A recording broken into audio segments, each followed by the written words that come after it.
Hello everyone, I'm Miss Shannon and welcome back to our chapter read-alouds. If you recall, we are reading Mrs. Piggle-Wiggle's Magic by Betty MacDonald. And when I last left you, we were halfway through chapter 2, The Thought You Said's Cure.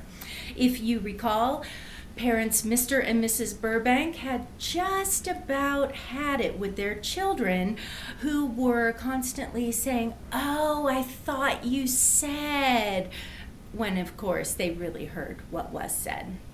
So I am going to read the last paragraph and then we'll move on to the end of the story. Mrs. Burbank said, "You know perfectly well that Daddy wouldn't talk about a thief's face, beef paste, or leaf races. That's just nonsense, and I'm getting good and tired of all this thought you said business." She sent them off to school with a little push and without a kiss. But the thought you said-itis continued all the rest of that week. By Friday morning, Mr. and Mrs. Burbank were so irritable they didn't even want to come downstairs and eat breakfast with the thought you saiders. They tried to solve the problem by not speaking to the children, but of course the telephone rang and Mrs. Burbank said to Allison, "Answer the phone," and Allison didn't move and her father said, "Answer the phone," and Allison said, "Oh, answer the phone. I thought you said, 'This ham's got a bone.'" And Darcy said, "I thought you said, 'The dancers are home.'" And Bard said, "I thought you said, the jam's all alone." It was the last straw. Mr. Burbank said, "This nonsense has got to stop now. I'm not going to eat another meal with the thought you saids." As soon as the children had left for school, and even before she washed the breakfast dishes, Mrs. Burbank decided that she must do something about the thought you saiders. She poured herself another cup of coffee and sat down at the breakfast table and thought. Old Boy, the dog, came and sat beside her, and she gave him a small piece of ham and stroked his head and wondered what to do. She was just going to call Mr. Burbank's mother when the telephone rang again. Mrs. Burbank answered it. It was Mrs. Piggle-Wiggle, and she wanted the children to come for tea. Mrs. Burbank said, "Oh, Mrs. Piggle-Wiggle, I am so delighted that you called.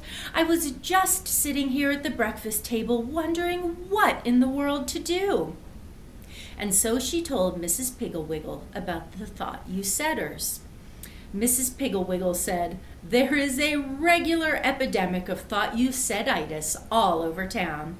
It really is a very harmless disease, but can be most annoying to parents, especially when they are trying to hurry. I have suffered with it myself this past week. Put on your shoes is thought you said sat on a fuse. Get me a tack is thought you said sat on butter a cracker, and on and on. Fortunately, the cure is very simple. I have a magic powder which you sprinkle into the children's ears tonight. It will make their hearing so keen that they'll be able to hear spiders stamping across the floor, leaves crashing to the ground, flowers snapping open their petals, and fireflies striking the matches that light their lanterns. I must warn you that tomorrow, when the children are wearing the magic hearing powder, you mustn't pop corn, run the vacuum cleaner, or serve dry, crunchy breakfast foods. The noise would be too painful to them. I'll send the powder over when the children stop by after school. You might lend a little to Marilyn's mother. Goodbye and good luck." Mrs. Piggle-Wiggle hung up the phone.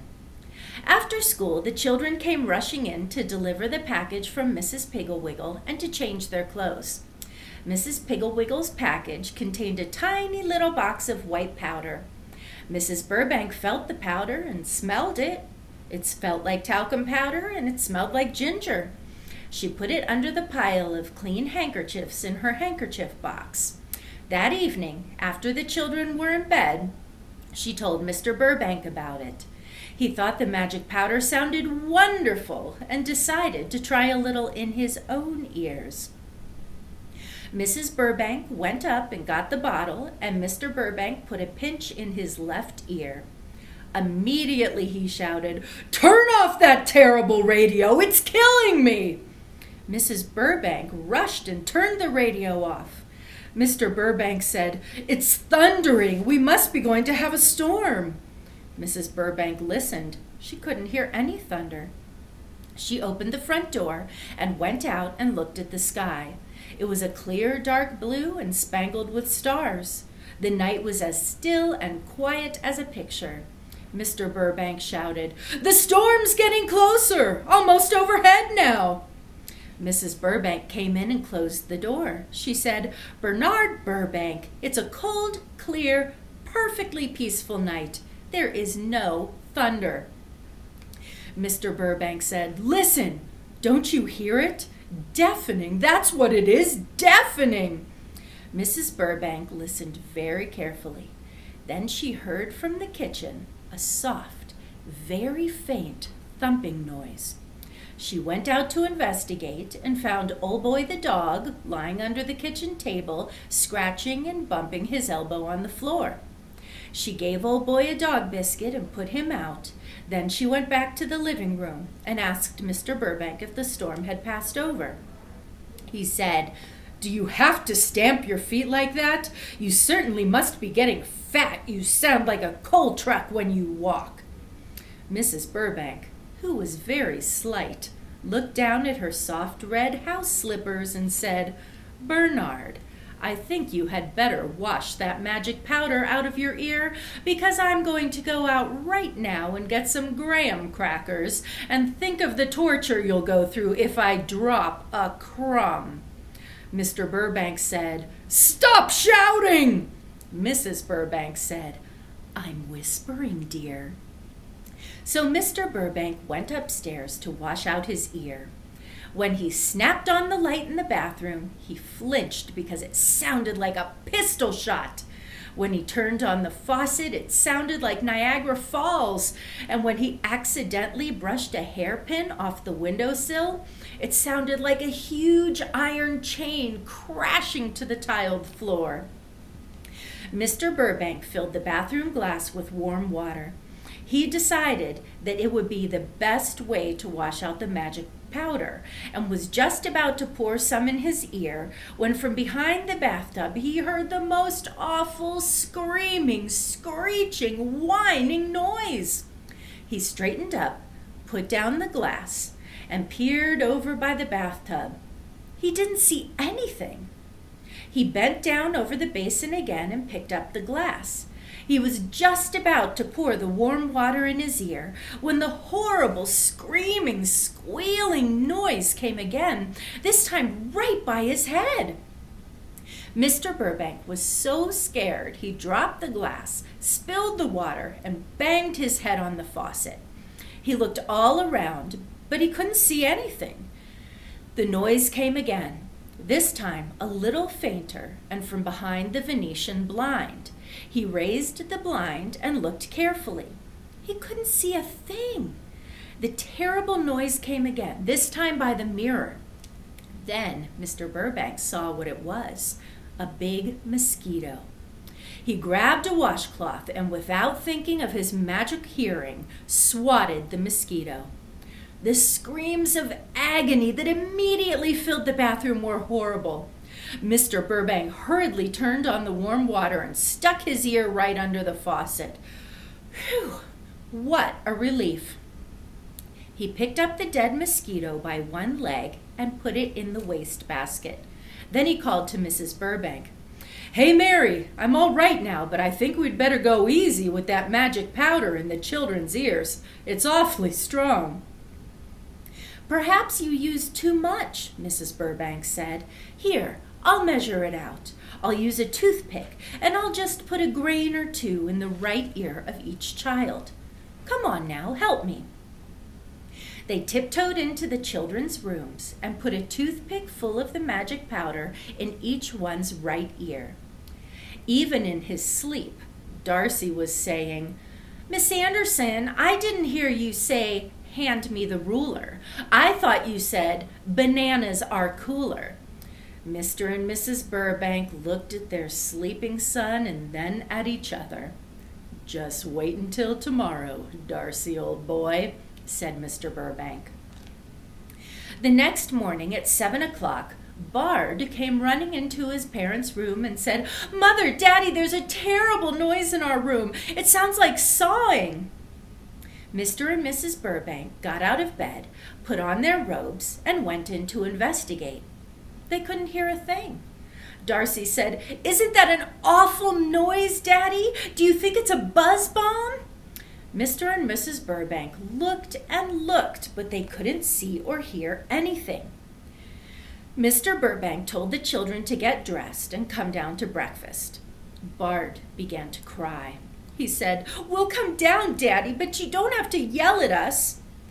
Mr. Burbank said in a very quiet whisper, Your hearing must be very good this morning. I didn't yell. In fact, I almost whispered. Then he said, Exactly where is the buzzing noise coming from, Darcy? Listen carefully and tell me. Darcy said, Right there by the curtain. Mr. Burbank pulled back the curtain and found a very small fly buzzing in a corner of the window. Remembering his experience with the mosquito, he didn't dare swat the fly, so he opened the window, unlatched the screen, and pushed the fly off the windowsill. It flew happily away. Darcy said, Daddy, I can't stand this awful crunching noise my shoelaces make when I push them through the holes. It sounds like bones breaking. Mr. Burbank said, Here, I have an idea. He tied his handkerchief around Darcy's head like a bandage. This'll fix it, he said softly. Whistle biscuit, Darcy said. I thought you said whistle biscuit. His father jerked the handkerchief off and said, Hurry down to breakfast. At breakfast, Allison said, Oh, Mother, I can't stand the sound of you buttering that toast. It sounds like hoeing on cement. Bard said, Hoeing on cement? I thought you said,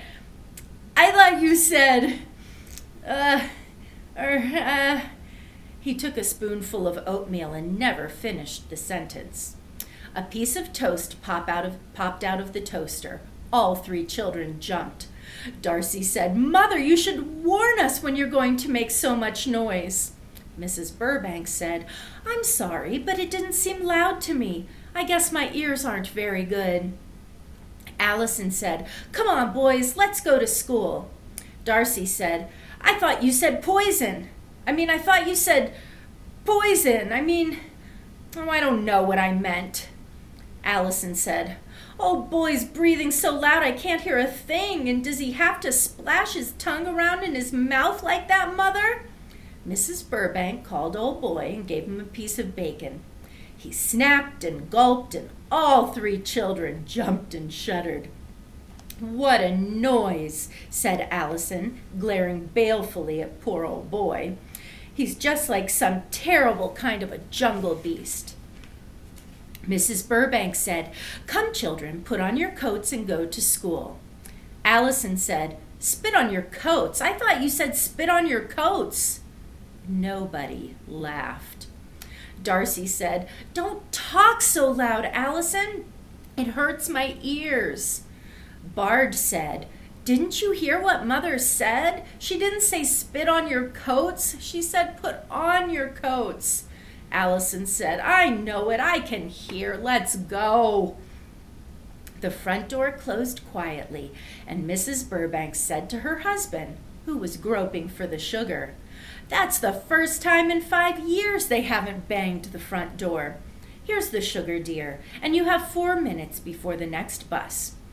Just then, the front door opened, and the three children came crying into the house. Allison said, Mother, we just can't stand it. The sidewalk is covered with leaves, and when we walk through them, the noise is so dreadful. We just can't bear it. It sounds like hundreds of giants chopping wood. Bard said, It sounds like millions of paper bags.